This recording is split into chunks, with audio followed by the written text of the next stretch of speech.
제가 발표드릴 주제는 저는 조금 더 라이트한 주제일 것 같고요.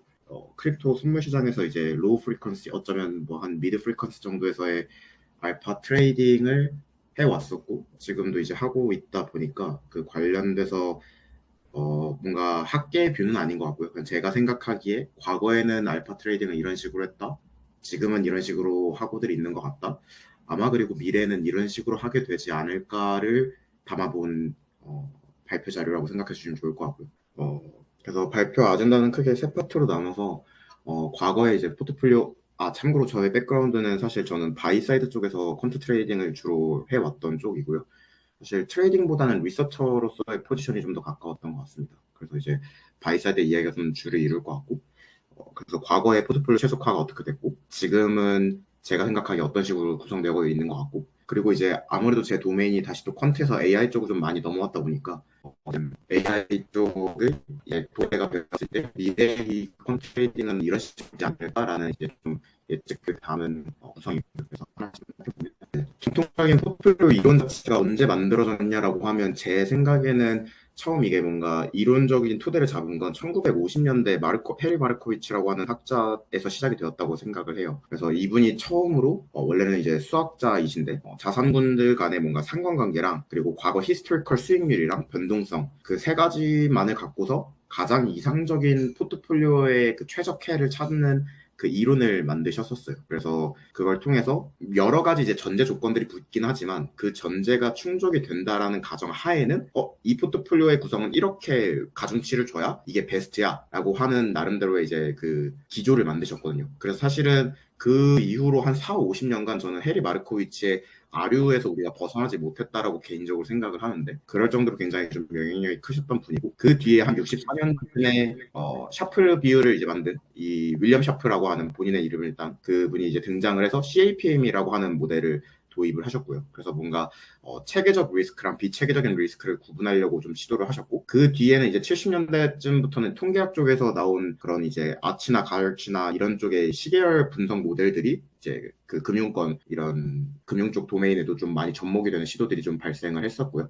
그러다가 이제 90년대 와서 블랙리터만 모델이라고 하는 게 처음 등장을 했는데 핵심을 말씀드리자면 블랙리터만 같은 경우에는 그런 모델링적인 걸 넘어서서 결국 애널리스트의 그런 뷰 각각의 자산군들이 얘는 이번에 어떻게 좀 더 변동이 좀 더 커질 것 같다 아니면 얘는 뭐 이번 시즌에는 뭐 기준금리가 어떻게 바뀌었기 때문에 변동성이 오히려 줄어들 것 같다 하고 라고 하는 그런 거시적인 뷰를 같이 결합을 한 베이지안 접근법이라고 생각을 하시면 되는데 왜 그러면은 모델링으로 끝내지 않고 그런 애널리스트들의 주관적인 뷰가 더해졌는가라고 생각을 해보면 그게 약간 이 해리 마르코비치가 말한 그 mean variance optimization 이 MVO라고 하는 모델인데 그 모델의 좀 태생적 한계 때문에 사실은 사람의 그 개입을 아직까지 놓지 못했던 것 같아요. 90년대 말까지도. 그래서 MVO를 한 번은 좀 더 자세히 짚고 넘어가야 될 것 같은데 그래서 이제 제가 좀 집어넣은 저의 짜치는 슬라이드가 이거였었습니다. 그 만약에 이제 두 개의 자산이 있다고 가정을 해볼게요. 제일 심플한 예시로. 그 두 자산군이 뭐 주식들일 수도 있고 주식 채권일 수도 있는데 A라는 자산은 기대 수익률이 한 6%고 대신에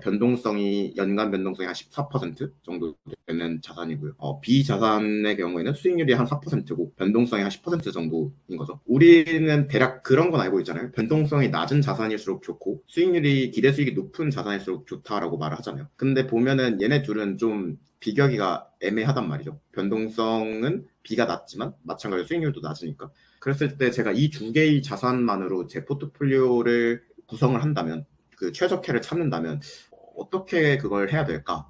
이 고민에서부터 사실 마르코비치는 출발을 했던 거죠. 그래서 이게 그 두 자산이 있을 때 이 포트폴리오의 수익률과 변동성에 대한 공식은 좀 쉽게 나옵니다.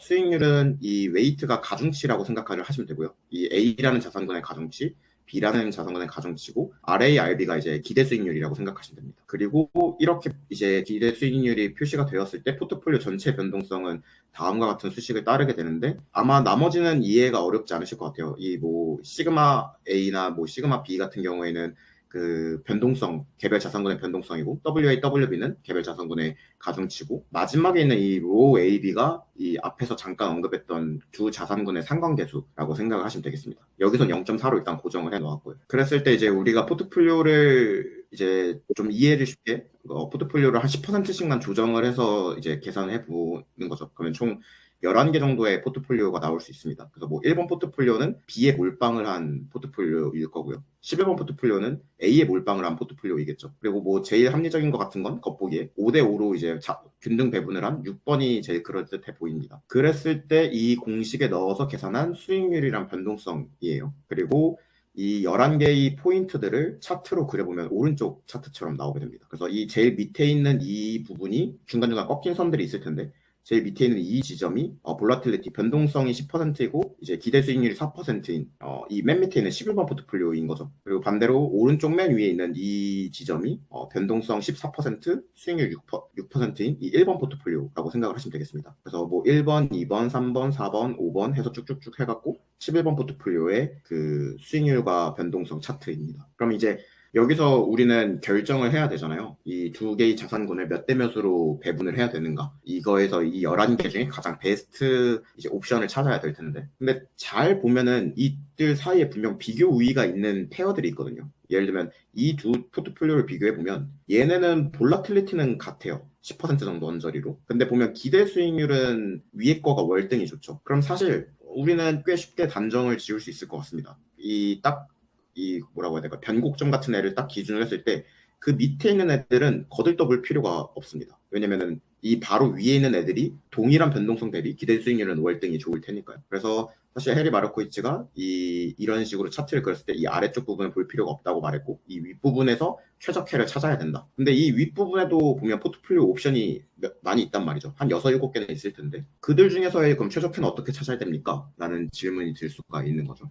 그래서 이제 나온 게 해리 마르코비치의 이 그 최적 효율선이라고 하는 게 나옵니다. 그래서 보면 이 붉은색 선이 아까 앞에서 보셨던 그 자산군들의 웨이트를 바꿔 들어갔을 때의 포트폴리오의 기대 수익률과 변동선을 쭉 연결한 그 차트라고 생각을 하시면 되겠고요. 그랬을 때 우리는 이제 접선을 그릴 수가 있다는 거죠. 이 Y절편은 무위험 자산군, 뭐 예적금 이자율이 될 수도 있을 거고요. 뭐 본인이 설정하기 나름일 텐데 한 2%포인트라고 한다면 무위험 자산군을 Y절편이라고 놓고 여기에서 우리가 이 직선을 긋게 됩니다. 접선을. 이 접선을 긋게 되면 그때 이 접선의 방정식을 우리 한번 천천히 짚어보면 이 가로 쪽은 변동성의 변화량이 돼요. 네. 그리고 그러니까 이 무위험 자산군은 내가 아무런 자산군도 들고 있지 않을 때의 기대 수익일 겁니다. 그러다 보니까 여기에서 제가 어떤 자산을 들게 된다는 건 제 포트폴리오의 변동성이 이만큼 늘어난다는 거잖아요. 그래서 가로축은 그 변동성의 증가분이고요. 세로축도 제 기대 수익률의 증가분입니다. 그래서 변동성분의 수익률의 변화량이라고 생각을 하시면 그게 이 접선의 기울기가 되는데 이거를 이제 나중에 이제 정식으로 우리가 어떤 데피니션을 하기를 이제 샤프 비율이라고 부르게 됩니다. 변동성분의 수익률, 내 변화량. 그래서 이게 언뜻 보면은 직관적으로 생각해 보시면 이 기울기가 커지면 커질수록 좋은 포트폴리오예요. 왜냐면 같은 변동성 대비 기대 수익률이 높다라는 뜻일 거잖아요. 기울기가 가팔라진다는 건. 그렇기 때문에 이 접선이 뜻하는 건 이 후보 포트폴리오 선들, 이 빨간색 선에서 가장 샤프 비율이 높은 최적혜 하나를 찾는다라고 생각을 하시면 됩니다. 그래서 이 노란색 포인트가 시장 포트폴리오 최적혜가 되게 되는 거죠. 그래서 이 이론의 토대를 만들고 이거를 증명하고 이거를 이제 논문화했던 분이 이제 1952년에 해리 마르코비치라고 하는 분이고 그 이후에 나왔던 이론적인 토대들은 사실 이 해리 마르코비치의 이론이 들어맞기 위해서 필요한 가정들이 몇 개가 있어요. 그걸 뒤에서 설명드릴 건데 그 가정들이 현실에서는 잘 통용되지 않다 보니까 그걸 어떻게 보완할 수 있을까에 대한 약간 대안책들이 저는 그 이후에 한 2, 30년간 나왔다고 생각을 해요. 그래서 좀 해리 마르코비치가 굉장히 금융공학 쪽에서는 좀 큰 영향을 미치신 분이었고 그 가정들에 대해서 몇 개 좀 이야기를 해보자면 이게 아까 전에 포트폴리오의 수익률이랑 변동성을 추산한 식이라고 했잖아요. 근데 여기에 이미 가정과 전제가 너무 많이 깔려 있긴 합니다. 무슨 말이냐면 여기서 말하는 이 RA나 RB가 기대 수익이라고 했는데 사실 그 기대 수익률을 계산하는 방식이 요즘은 또 많은 시도를 하지만 과거에는 그냥 최근 몇 년치 히스토리컬 데이터로 그냥 평균 내서 계산을 한 거였어요. 그래서 뭐 예를 들면 제가 뭐 마이크로소프트나 어떤 주식을 산다라고 하면 그 주식의 기대 수익률은 뭐 최근 10년치의 연간 수익률을 10분의 1로 나눠가지고 연평균 수익률을 내는 거죠. 그래서 그걸로 계산을 한다던가 여기서 있는 이 변동성이라는 애도 그냥 뭐 히스토리컬 백 그 과거 데이터에서 그 히스토리컬 기준으로 했을 때 과거에는 이 정도로 연평균 그 변동성은 이만큼이 나왔었네 하는 걸 갖다 쓴 거죠. 마찬가지로 이 상관계수도 뭔가 이론적인 토대가 있는 게 아니라 그냥 과거 데이터에서 추산을 해서 예상이 되는 두 자산군의 상관계수를 가져다가 쓴 거고요. 그래서 그렇게 하다 보니까 사실은 이게 미래에 갑자기 자산군의 성향이 바뀌거나 아니면 되게 뭐 전쟁과 같은 빅 이벤트가 터져서 자산군들의 평균 기대 수익이나 변동성이나 뭐 상관계수가 틀어져 버리면 사실 이 최적화 공식이라는 게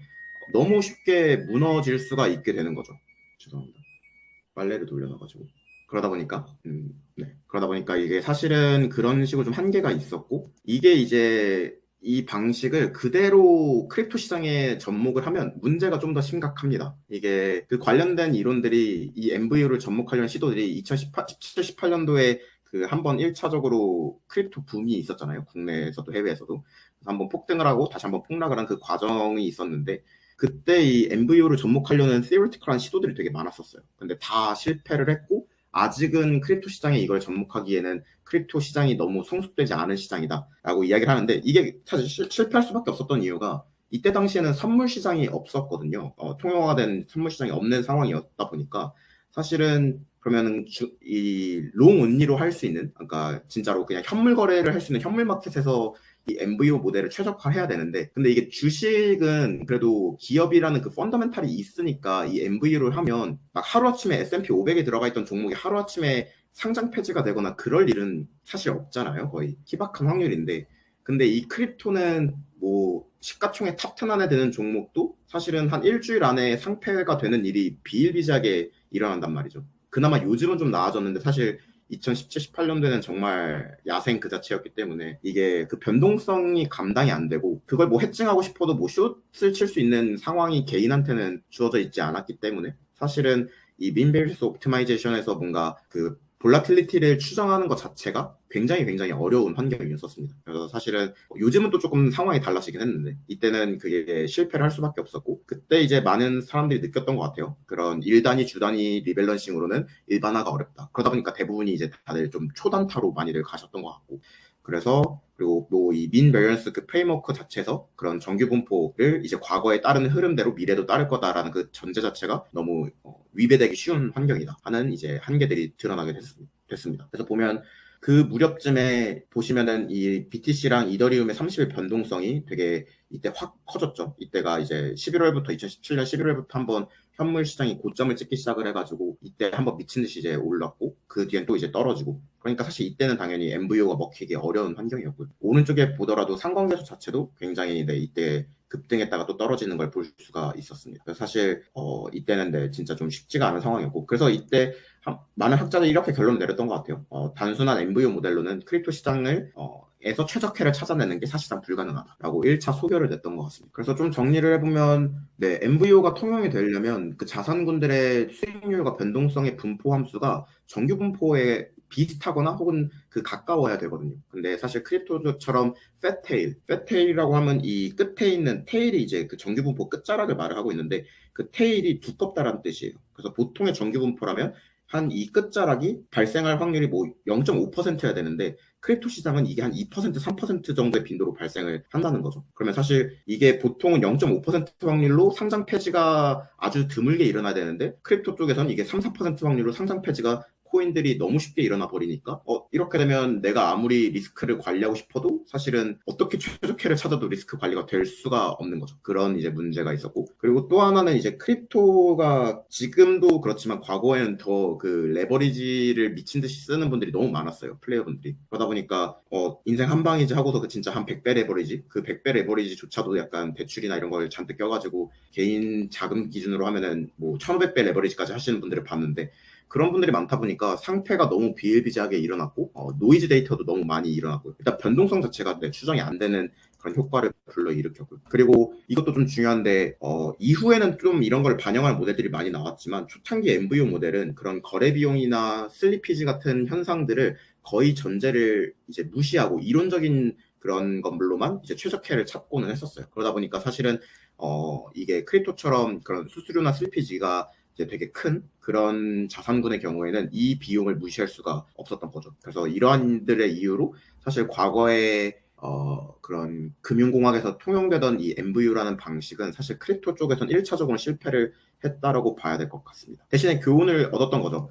좀 더 크립토는 좀 다른 특성으로 접근을 해야 될 것 같고, 또 크립토 자체만의 되게 특화된 그런 데이터들이 있어요. 뭐 펀딩비나 이런 그뭐 청산 패턴이나 이러한 것들이 있는데, 그런 것들에 대해서 그걸 뭔가 팩터화하는 혹은 뭐 알파화하는 시도들이 좀 필요하겠구나 하는 생각들이 좀 많이 수면 위로 올라왔던 것 같아요. 여기까지가 과거 이야기이고요. 혹시나 중간중간에 제가 설명을 좀 잘 못했거나 질문 있으시면 언제든 해주시면 감사하겠습니다. 잠깐 다음 섹션 넘어가기 전에 질문을 드리면요.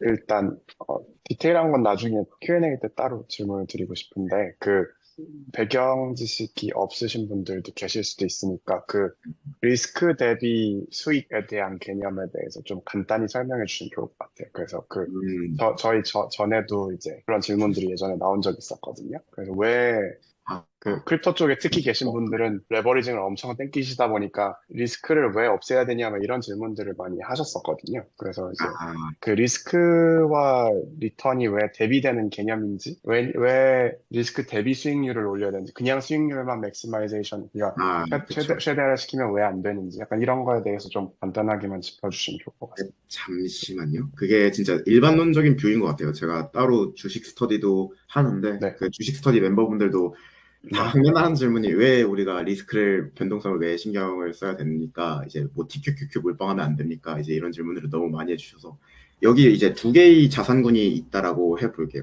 그 두 자산군의 1년 종가, 이제 시작가를 기준으로 했을 때 그 클로즈 데이터라고 가정을 하고 한번 봐보면 이제 스톡 A 파란 선의 경우에는 그냥 매년 꾸준히 이만큼 성장을 해온 종목입니다. 그래서 네, 뭐 2021년 1월에는 1이라는 주가 프라이스가 1이었는데 뭐 22년은 2가 되고 그다음에 3이 되고 4가 돼서 굉장히 좋은 수익률을 꾸준히 내고 있죠. 일정한 기울기로. 근데 스톡 B라는 애는 3년간 이렇게 한번 고점을 찍었다가 잠깐 이제 저점으로 빠졌다가 이제 올랐습니다. 보통의 주식들은 다 이렇게 오르겠죠. 그러면 보면 스톡 A랑 B는 수익률은 같습니다. 누적 수익률을 기준으로 하면 3년간의 수익률은 같아요. 그러면 둘 중에 뭐를 사야 되는가에 대한 질문이 그 다음에 들 수밖에 없을 텐데 그러면 보면은 혹시 어떤 걸 사고 싶으신가요, 다들? 저는 A를 사겠습니다.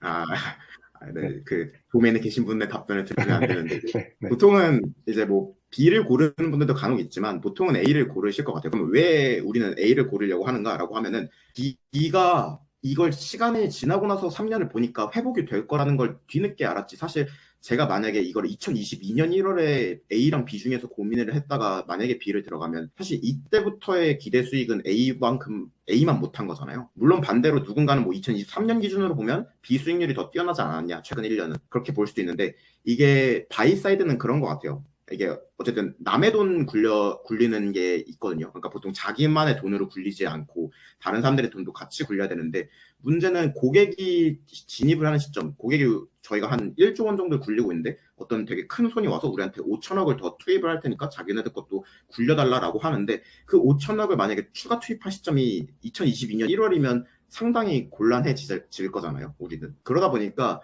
우리는 그 변동성이라고 하는 게 내가 시장에 진입하는 그 타이밍이 단기 고점일지 단기 저점일지를 명확히 판단할 능력이 없다 보니까 사실은 변동성이라는 거가 최소화가 되어야 내가 안정적으로 자산을 운영을 할 때 베스트가 될 수가 있는 거죠. 그 리스크가. 이걸 조금 더 개인적인 이슈에 좀 빗대보자면 이렇게 막 기업 입장을 이야기를 하면은 잘 공감을 못 하시는 분들이 있어서 개인의 입장으로 빗대보자면 이 3년간 예를 들면 좀 극단적으로 저희 부모님이 아프실 확률이 발생할 수 있어요. 그래서 제가 갑자기 급전이 필요해지는 상황이 올 수가 있습니다. 한 뭐 억 단위로. 그렇게 된다고 한다면 사실 저는 평상시라서 뭐 B를 골랐을지언정 그런 순간에 저는 A를 고를 것 같아요. 왜냐면 내가 언제 이 돈을 빼야 될지 모를 테니까. 그래서 사실은 그 변동성이라고 하는 거는 장기적으로 보면은 사실 뭐 덜 걱정해도 되는 포인트일 수 있지만 사실 단기적으로는 우리가 뭐 10년, 20년 내에 사실 돈을 언제 뺄지, 언제 넣을지 그 타이밍에 대해서 판단할 능력이 안 되기 때문에 사실 변동성이 적은 자산군일수록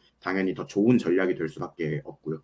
같은 기대 수익이라고 한다면 반대로 이제 같은 변동성이라고 한다면 기대 수익이 높은 자산군이 당연히 매력도가 올라가게 되는 거죠. 그러다 보니까 이제 보통 증권에서는 그 두 가지 주요 변수를 하나의 지표로 만들자 해서 분모에는 변동성을 넣고 분자에는 기대 수익률을 넣어서 이러면 이 지표는 이제 훗날 샤프 지수라고 부르게 되는 이 지표는 커지면 커질수록 변동성이 작아졌다는 뜻이거나 아니면 기대 수익은 높아졌다는 뜻일 거니까 네, 그 샤프 비율 하나로 이 모든 걸 좀 커버해 볼 수 있겠다라고 해서 이제 등장한 게 이런 샤프 비율이고 그래서 네, 저희가 보통 변동성을 굉장히 중요시 여기게 됩니다. 이제 현재 시점으로 넘어갈 수 있을 것 이것도 사실 과거에서부터 현재랑 연결이 되는데 이제 팩터라고 하는 개념이 등장을 합니다. 그러니까 사실 민밸런스 옵티마이제이션이 수학자들은 너무 마음에 들어 하거든요. 그러니까 수학자들의 경우에는 뭔가 이론적으로 굉장히 딱 맞아떨어지고 깔끔하고 뭔가 다른 뭔가 주관적인 요인 안 들어와도 되고 이러니까 사실 그 MVO가 너무 명료하고 퍼펙트한 느낌이 있단 말이에요. 근데 문제는 이걸로 이제 시장에 설명이 안 되는 경우들이 너무 많다 보니까 팩터라고 하는 개념이 등장하는데 팩터는 뭐냐면 결국은 도메인 널리지에 기반을 한 어떠한 유의미한 요인을 반영을 해야 된다. 라는 관점이에요. 그래서 뒤에서 조금 더 자세히 설명드릴 수 있을 것 같은데 일단 대표적으로 뭐 크로스 섹셔널한 팩터로는 뭐 모멘텀, 사이즈, 퀄리티 이런 애들이 있고요. 뭐 타임 시리즈는 뭐 TS 모멘텀, 캐리, 변동성 이런 애들이 있는데 그 92년도에 이제 파마프렌치 3팩터 모델이라고 하는 논문이 나옵니다. 92년, 93년 2년에 걸쳐서 두 편의 논문이 나오는데 이게 이제 공동저자세요. 그래서 나중에는 이분들이 2015년에 노벨 경제학상을 받게 되시는데 이분들이 처음으로 이제 약간 그 MVO, 민밸런스 옵티마이저에서 조금 더 벗어나서 요인, 팩터에 기반한 어떤 설명 모델을 만들어야겠다라고 제안을 하신 분들인데 핵심을 한 줄로 줄이자면 이 수식입니다. 여기서 하나씩 조금 간단히 설명을 드리자면 좌변은 이 시장의 어떤 특정 I라고 하는 수익률, 자산군의 수익률이고요. 그리고 RFT는 이제 무위험 수익률. 그러니까 이 두 개의 차이는 내가 시장에서 현금 100%가 있다가 어떤 자산군을 사게 됐었을 때의 추가 기대 수익이라고 생각을 하시면 되겠고요. 이 오른쪽이 그 기대 수익을 설명하기 위한 그 계량적인 식이라고 보시면 되겠는데요. 여기에서 이 RMF, 이 중간에 괄호 안에 있는 이 식이 내가 어떤 포트폴리오를 구성했을 때의 기대 수익이라고 생각을 하시면 돼요. 그래서 이게 약간 그런 시장 민감도라고 보시면 될 것 같고 그래서 내가 어떤 시장에서 진입을 했었을 때의 기대 수익, 그 리스크 대비 기대 수익이라고 보신다면 이 뒤에 있는 두 개가 이게 하나의 첫 번째 팩터고요. 그래서 이걸 보통 리스크 프리미엄 팩터라고 부릅니다. 그리고 두 번째랑 세 번째 팩터가 이제 S&B, HML이라고 보통 부르는데 S&B가 이제 그런 그 시장 사이즈, 시가총액 사이즈에 기반을 하는 팩터예요. 그 파마 프렌치라고 하는 사람들이 과거에 한 50년치 데이터를, 주식 데이터를 전부 다, 미국 주식 데이터를 전부 다 긁어서 비교를 하고 분석을 해보니까, 시가총액이 작은 애들이 대체적으로 시가총액이 큰 애들보다 기대 수익이 월등히 좋네? 라는 그 경향성을 발견했다고 해요. 그래서, 얘를 이 수식에다가 집어넣으면 이 전체 식의 설명력이 좀 오를까? 하고 넣어봤는데 비약적으로 올랐다라는 거죠. 그래서 이제 들어가게 된 항목이 얘고요. 세 번째 얘는 쉽게 말하자면 우리가 그 PER, PBR이라고 하는 그런 저평가된 주들이 고평가된 주들보다 월등히 기대 수익이 좋네. 그러니까 가치주가 성장주, 요즘은 좀 다를 수 있는데 이때 당시엔 가치주가 성장주보다 기대 수익이 좋다라는 그 경향성을 발견해서 그 가치 프리미엄이라고 하는 애가 이 HML이라고 생각을 하시면 될 것 같습니다. 그래서 이렇게 리스크 프리미엄, 그 다음에 S&B, HML이라고 하는 이 세 개의 항을 집어넣고 전체 자산군들의 과거 50년치 기대 수익을 모델링을 해봤더니 93%가량이 설명이 된다. 그러면은 이 세 가지만으로 모델링을 해도 충분히 뭔가 메이크 센스한 그런 이제 투자 전략을 내세울 수 있겠다라는 귀결에 도달을 하게 되신 거죠. 그래서 조금 좀 도식화를 해보자면 그 리스크 프리미엄은 사실 뭐 바이너리에 가까워요. 어떤 자산군을 들 거냐 말 거냐, 진입하냐 마냐의 문제니까 사실 걔는 잘 다루지 않고 보통은 이 뒤에 있는 두 개의 팩터, 그 시장 마켓 사이즈랑 그리고 이 저평가 여부를 2x3 매트릭스로 나눕니다. 그래서 그 S&P 500, 그 500개 종목을 기준으로 했을 때 상위 시가총액 큰 애들 250개를 대형주로 분류하고 하위 250개를 소형주로 분류를 하고요. 그리고 그들의 그 장부가 대비 스코어 가격 대비 장부가 스코어를 산출을 해서 그 하위 30, 중간, 중위 40, 그리고 상위 30을 각각 가치주, 중립주, 성장주로 분류했습니다. 그래서 이렇게 6개의 세그멘트를 나누어서 모델링을 했더니 소형 가치주가 다른 집단들에 비해서 월등히 수익률이 괜찮았다라고 하는 유의미한 그 통계적인 귀결이 나왔다라고 하는 그런 걸로 이제 92년도에 페이퍼를 내신 거죠. 그래서 이때부터 사실은 지금까지도 많은 회사들이 그런 팩터들 뭔가 시장의 그런 자산군별 수익률이나 이런 것들을 일관성 있게 설명할 수 있는 그 팩터들을 찾는데 되게 많이 혈안이 되어 있고 진짜 다른 회사는 모르지만 우리가 아는 그런 팩터 유의미한 거 하나를 찾아내면 사실 그걸로 되게 오랫동안 수익률을 누릴 수 있을 만큼 이 팩터 경쟁이 좀 치열해진 게 90년대 말부터 2010년 혹은 뭐 2020년까지도 전반적인 트렌드였다고 저는 개인적으로 생각을 하고요. 근데 이제 보다 보면은 이런 부분이 있습니다. 이 제가 앞에서 여기에서는 일부러 뺐는데 여기서 다른 애들은 넣었는데 이 앞에 보면은 알파 i라고 하는 애가 항이 딱 하나가 있어요. 얘가 뭐냐면 이 뒤에 있는 세 개의 항으로 설명되지는 않는데 엡실론이랑 또 다른 어떤 체계화된 초과 수익을 뜻하거든요. 그래서 뭔가 우리가 아직 팩터로 설명은 못하지만 어떤 설명 가능한 설명의 여지가 남아있는 뭔가 시장에 그런 알파라는 애가 있는 것 같아. 그런 그 수익률을 설명할 수 있는 어떤 제3의 요인이 있는 것 같아.를 보통 통칭해서 알파라고 부릅니다. 이게 팩터는 사실 하나 찾기가 굉장히 어려워요. 어느 정도 직관과 논리에도 맞아야 되고 데이터로 검증을 했을 때도 그게 맞아 떨어져야 되다 보니까 새로운 신규 팩터를 하나하나 찾는 건 몇 년이 걸리지만 그 팩터가 설명하지 못하는 추가 알파들의 후보를 찾는 건 굉장히 쉬운 일이 되고 있거든요. 그래서 이 알파 i를 찾는 경쟁이 2010년대 전후를 들어서 되게 글로벌적으로 좀 치열해졌던 것 같아요. 그래서 약간 팩터 투자 2.0이라고 한 이유가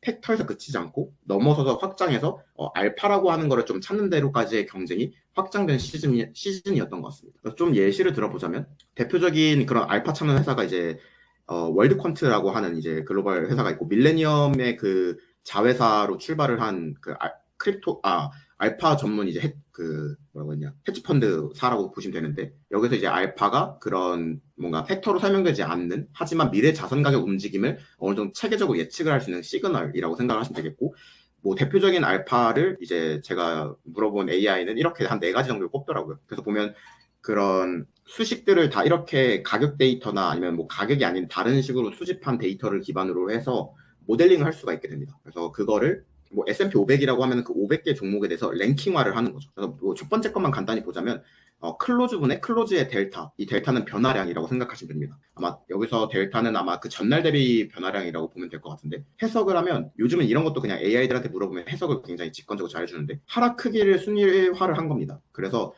얘가 그 시가총액 대비 최근에 반전, 그 가격 반전된 모멘텀이 굉장히 크네. 계속 꼬꾸라지고 있다가 단기 반등이 한 번쯤 나올 타이밍이 된 애인 것 같다. 그 기준으로 랭킹화를 한 거예요. 그래서 뭐 S&P 500에서 그 랭킹부터 하면은 뭐 1위인 애가 제일 가격 최근에는 쭉 하락하다가 반등을 이제 할 타이밍이 된 것 같다 하면 걔가 이제 1순위가 되는 거고 500번째 종목은 500이라는 랭크를 매기게 되겠죠. 그럼 이걸 갖고서 뭐 모델링은 포트폴리오 모델링은 여러 가지 방식으로 할 수가 있어요. 뭐 예를 들면 1부터 500까지 다 합한 다음에 그것분의 1로 해가지고 뭐 가중치를 그렇게 배분을 할 수도 있을 거고요. 뭐 롱숏 모델이라고 한다면 500등은 뭐 숏을 치고 1등은 롱을 쳐서 뭐 먹을 수도 있을 거고요. 뭐 그걸 이제 그 뒤에 가공하는 따는 또 별개의 이야기인데 어쨌든 이런 식으로 이제 알파를 찾게 되는 거죠. 그래서 뭐 되게 유명한 월드퀀트라고 하는 그 회사에서 이제 다니다가 퇴사를 한 분이 이제 중국인 사람인데 그 이제 월드컨트에서 과거에 90년대에서 2000년대까지 이제 쓰던 알파들 하지만 지금은 쓰지 않는 알파들을 101개를 공개를 했었습니다. 그래서 이런 식으로 이제 수식들이 나오는데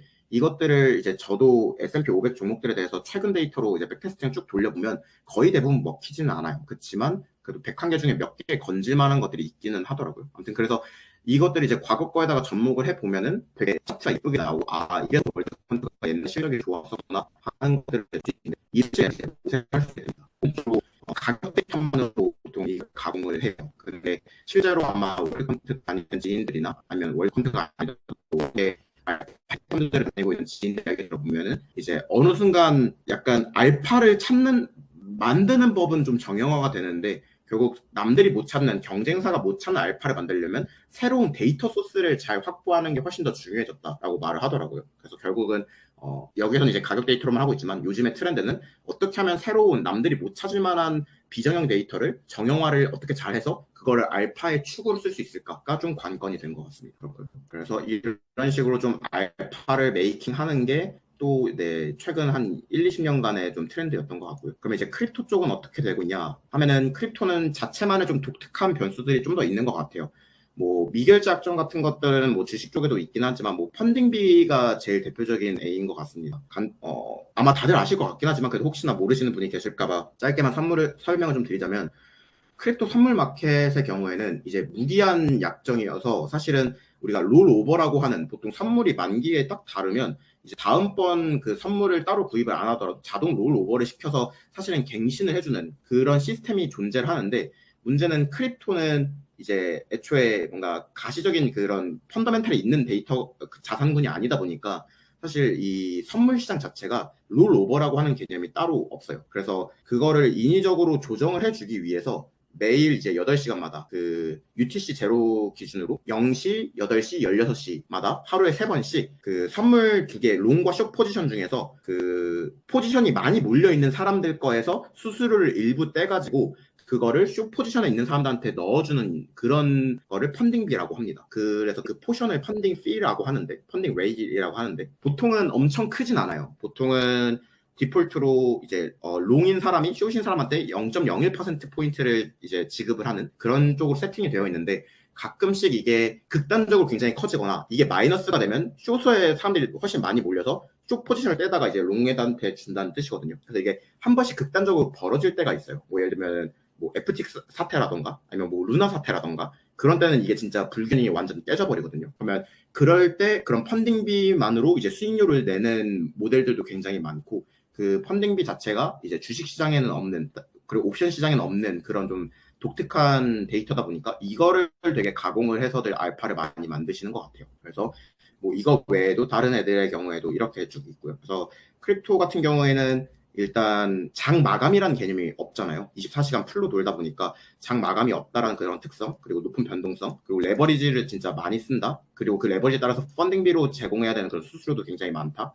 그러한 좀 독특한 몇 가지 특성들 때문에 조금 더 아직까지는 큰 그런 헤지 펀드들이 최근에는 그래도 좀 많이 들어오기 시작했는데 그 전까지 좀 선뜻 진입을 주저하는 이유가 그런 독특한 특성들이 있기도 하고 아직까지 히스토리컬 데이터가 많이 충분히 확보되지 못했기 때문도 있었던 것 같아요. 그래서 네, 크립토 쪽이 그 전까지는 좀 알파 트레이딩의 메인 타겟이 아니었던 것 같은데 큰 회사들은 보통은 이제 작은 소규모의 그런 프랍 하우스나 이런 데서만 주로 했지. 근데 요즘은 좀 많이들 뛰어들고 있는 것 같습니다. 그리고 이거는 네, 제가 굴리고 있는 전략은 아니고요.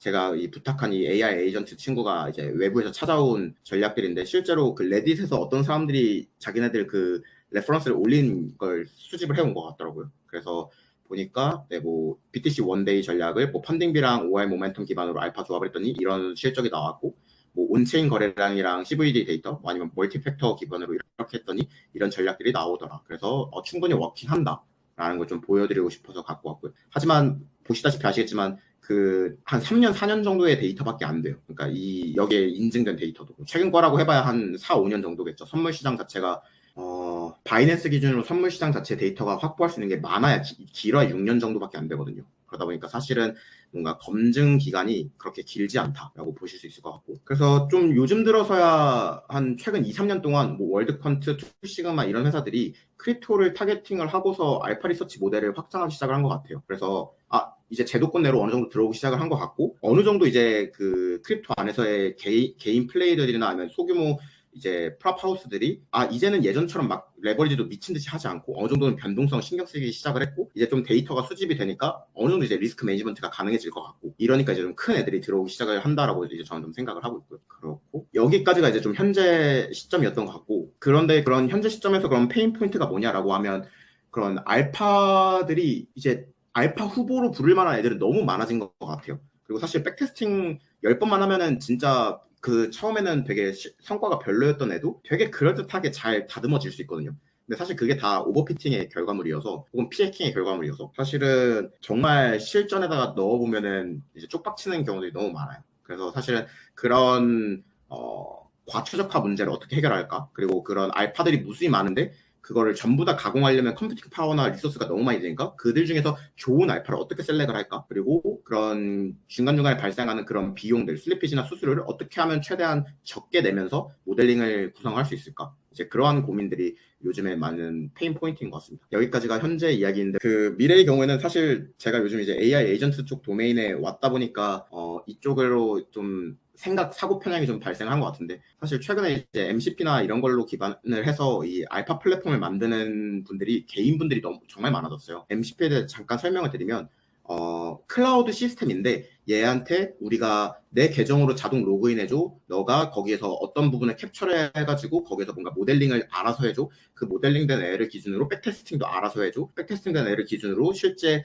뭐 크립토 바이낸스 시장에서 거래 가능한 그런 시스템까지 프롬프트까지 다 만들어줘. 그리고 그거에 대한 성과 보고서 리포트까지 자동으로 만들어줘. 라고 했을 때 이 모든 거를 오케스트레이션해서 약간 관장할 수 있는 프레임워크라고 생각하시면 되거든요. 예전에도 뭔가 이런 자동화 시술이 없지 않았지만 분명 유기적이진 못했어요. 진짜 딱 시킨 것만 기계적으로 하는 룰 베이스드의 모델이었는데 이제는 이 애들을 정말 유기적으로 LLM을 탑재를 해서 얘가 진짜 능동적으로 판단을 해가지고 각각을 조율을 하는 그런 지휘자 역할의 기술이라고 생각하시면 되는데 그런 애가 이제 등장을 하다 보니까 진짜 이젠 개인이 어떤 회사에 들어가지 않아도 혼자서 이 MCP 기반으로 알파 플랫폼을 운영을 할 수 있겠다. 그리고 저도 요즘 좀 그렇게 나아가려고 하고 있고 그런 게 가능해진 시대가 온 것 같아요. 그래서 좀 그런 쪽으로 점점 더 갈 것 같고 그래서 저는 장기적으로 혼자서 약간 1인 기업처럼 알파 트레이딩을 하는 분들이 앞으로는 훨씬 더 많아질 거라고 저는 생각을 좀 합니다. 그래서 이제 이런 식으로 알파 마이닝 하는 파이프라인이 자동화가 될 거고 그래서 저는 최근에서야 좀 커서 기반으로 해가지고 그냥 요청한 거예요. 처음에